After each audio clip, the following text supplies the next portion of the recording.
Hello అండి. Welcome to my channel Aira Vihaan world. గుడి లేదు, గోపురం లేదు, అర్చన లేదు, అభిషేకం లేదు, ప్రసాదం లేదు, తీయని తీర్థం లేదు. ఏదీ లేకుండానే మనకు కోరిన కోరికలన్నీ తీరుస్తుంది ఆ అమ్మ. అదేనండి మేడారం సమ్మక్క సారలమ్మ. మనం ఇప్పుడు కొలుస్తున్న ఈ సమ్మక్క ఎలా వచ్చింది? ఎక్కడి నుండి వచ్చింది? ఆమె దేవతగా ఎలా మారింది? అని ఇప్పుడు మనమైతే తెలుసుకుందాం. అదేనండి ఇందులో ఈ వీడియోలో అయితే నేను చెప్పబోతున్నాను. మన ఈ తల్లి సమ్మక్క మేడరాజు అనే రాజ్యాన్ని పరిపాలించే రాజుకి దొరికిందంట. జగిత్యాల అనే మండలంలో ఇప్పుడు జిల్లాగా మారింది కదా! అప్పుడు మండలంగా ఉండేనంట. అలా దొరికిన అమ్మవారు పులుల పులులు, సింహాల మధ్యన ఆమె ఆడుకుంటూ ఉన్నదంట. చిన్న పాపగా, పసిపాపగా ఉండగా ఆ మేడరాజు చూసి తనని తీసుకొని వచ్చి పెంచుకున్నాడంట. అలా ఆ రాజు దగ్గర తను పెరిగింది ఒక కూతురిగా. పెరిగిన తర్వాత ఆమె హస్తవాసి చాలా బాగుండేదంట. ఆమె ఏ వైద్యం చేసినా కూడా వెంటనే తగ్గిపోయేదంట. అక్కడ ఉన్న జనాలు కూడా చాలా ఆమెని ఒక దేవతలాగా కొలుచుకునేవారంట. దేవతలాగా చూసేవారంట. అలా ఆమె అక్కడ వాళ్ళ మధ్యన తిరుగుతూ పెరుగుతూ ఉంది. ఆ తర్వాత ఆ మేడరాజు తన మేనల్లుడైన పగిడిద్దరాజుకి ఇచ్చి పెళ్లి చేశాడంట. అలా పగిడిద్దరాజుకి మన సమ్మక్కకి పెళ్ళయిందన్నమాట. ఈ పగిడిద్దరాజు మేడారం పాలకుడిగా ఉండేవాడన్నమాట.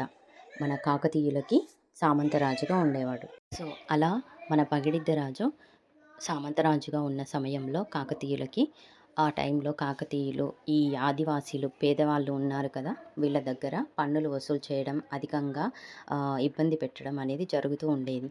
అది చూసిన మన సమ్మక్క భరించలేక వాళ్ళకి ఎదురుపడిందన్నమాట.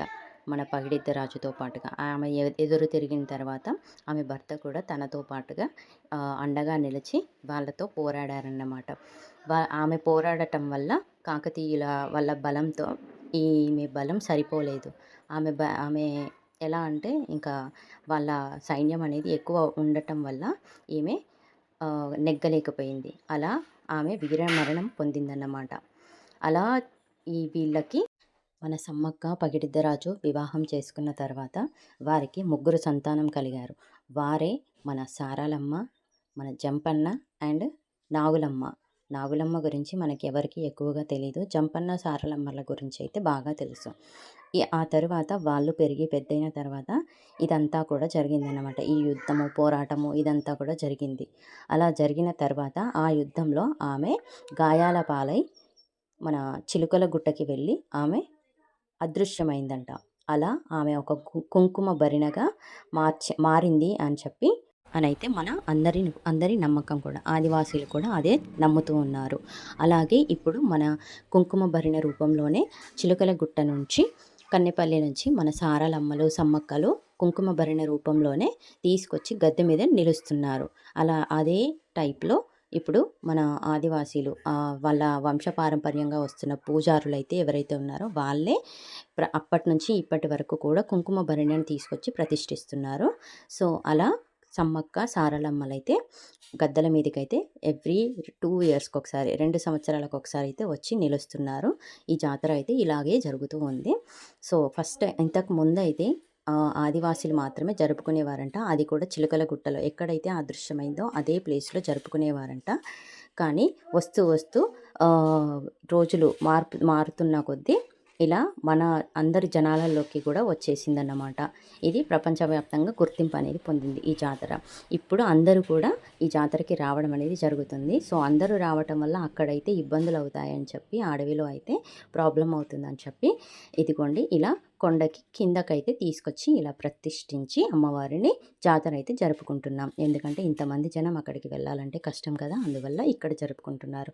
అమ్మవారిని ఇక్కడికే తీసుకొచ్చి నిలుపుకొని ఇలా జాతర పండగ చేసుకుంటున్నాం అందరం కూడా. సో ఇంతకుముందు అయితే జాతర ఇక్కడ జరగకపోయేదంట, చిలుకల గుట్టలోనే జరిగేదంట. సో అమ్మవారికి ఎత్తు బంగారంగా కానీ, నైవేద్యంగా, ప్రసాదంగా ఈ బెల్లాన్ని మాత్రమే ఎందుకు సమర్పిస్తారు అనే క్వశ్చన్ అయితే చాలామందికి ఉంటుంది. అదేనండి ఎందుకు అంటే ఆదివాసీలకు అప్పట్లో గిరిజనులందరికీ కూడా ఇక్కడ బ్రతుకుతున్న వాళ్ళందరికీ కూడా, గిరిజనులకి, ఆదివాసీలు వీళ్ళందరికీ కూడా బెల్లం, ఉప్పు అనేది చాలా విలువైనదంట.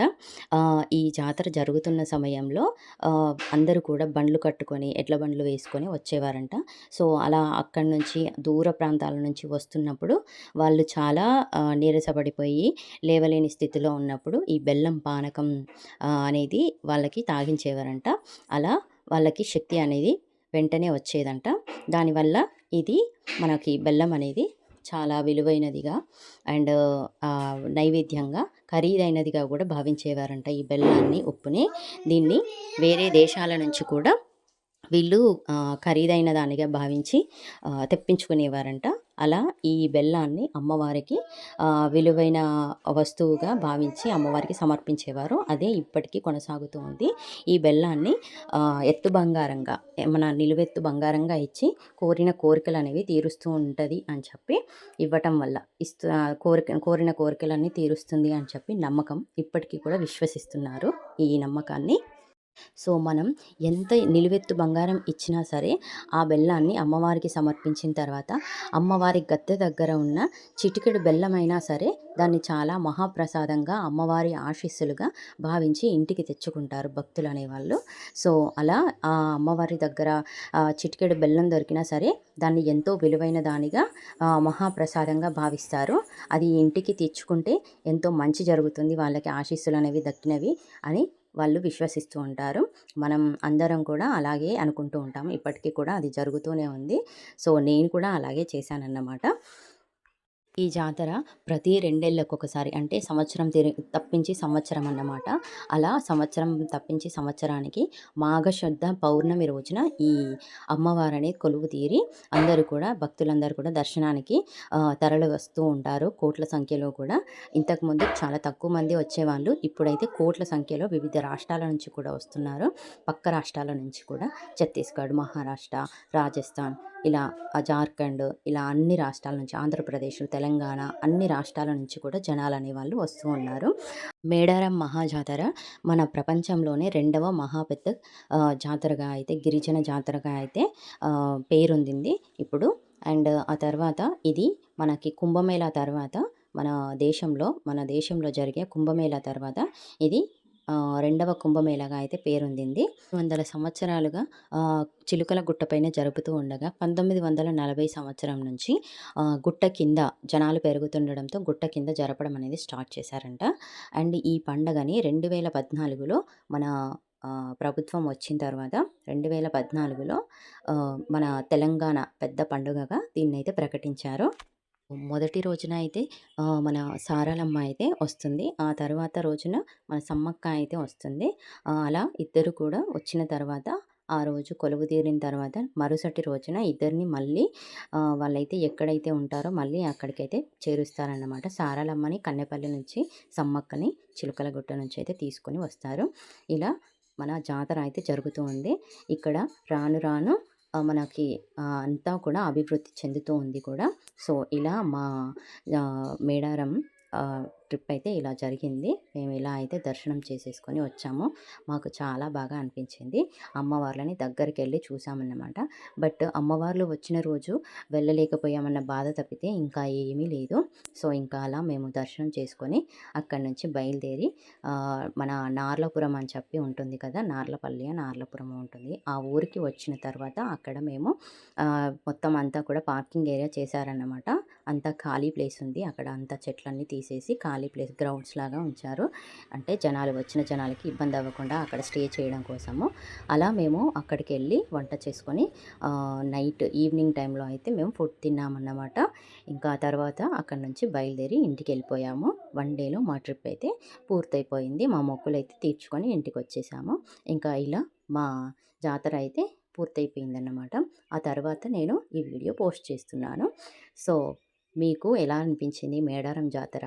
ఆ అమ్మవార్లు ఎలా మీకు దర్శనమిచ్చారు అని అయితే కామెంట్ చేయండి. సో, గతంలో ఎప్పుడూ లేనంతగా 1946లో అయితే సుబేదర్ అమీర్ అలీ ఖాన్ అని అతను, మన ఒక ముస్లిం అతనైతే ఎట్లా అంటే చాలా బాగా ఈ జనాలందరూ కూడా ఉత్సాహంగా ఈ జాతరలో పాల్గొంటున్నారు అన్న ఉద్దేశంతో వాళ్ళకి సహకరించాలి అని చెప్పి అన్నీ కూడా కార్యక్రమాలు అయితే చేపట్టాడంట. వాళ్ళకి ఏది కూడా లోటు అనేది రాకుండా చూసుకోవాలి అని చెప్పి ప్రతీది కూడా ఇక్కడైతే వనరులనైతే చేకూర్చాడంట. రోడ్లు కానీ, నీళ్లు కానీ, వాష్రూమ్స్ కానీ అన్నీ కూడా అవైలబుల్లో ఉండేలాగా చూసుకున్నాడంట. భక్తులకి ఎలాంటి ఇబ్బందులు కూడా రాకుండా చూసుకున్నాడంట. సో, ప్రస్తుతం మన మేడారం జాతరలో అయితే అన్నీ కూడా అభివృద్ధి కార్యక్రమాలైతే ఇంకా ఎక్కువగా జరుగుతూ ఉన్నాయి. బట్ ఇప్పుడు ప్రస్తుతానికైతే ఇంకా పనులన్నీ అయితే పూర్తిగా అవ్వలేదు. సో, వెళ్ళే వాళ్ళైతే చాలా జాగ్రత్తగా వెళ్ళి జాగ్రత్తగా రండి. అదే నేను కోరుకుంటున్నాను. ఎందుకంటే చాలా ఇబ్బందులు పడుతున్నారంట అక్కడ. అందుకని చెప్తున్నాను. అండ్ ఈ జాతరకు వచ్చినామంటే మనకి ఏది కూడా దొరకదు అన్న పనైతే ఉండదు. ఏది కూడా దొరకదు అన్న దిగాలైతే ఉండదు. డబ్బులు పెడితే ఏదైనా సరే దొరుకుతుంది అనైతే ఇక్కడ మనకి తెలిసిపోతుంది వచ్చిన తర్వాత. మేమైతే ఫుడ్‌కి సంబంధించి అన్ని ఐటెమ్స్ అయితే తెచ్చుకున్నాము. ఒక స్టవ్ తప్ప అన్నీ తెచ్చుకున్నాము. సో, స్టవ్ ఎలా అని చెప్పని అనుకున్న సమయంలో ఇక్కడ మాకు పొయ్యి కనిపించింది. అలా మేము ఇక్కడ వంట చేసుకొని తినేసామన్నమాట. పిల్లలున్నారు కదా ఉన్న ఉద్దేశ్యంతో మేమైతే ముందుగానే వెళ్ళొచ్చామన్నమాట. అమ్మవార్లను దర్శించుకున్నాము. సో, వీడియో నచ్చితే లైక్ చేయండి, షేర్ చేయండి, సబ్స్క్రైబ్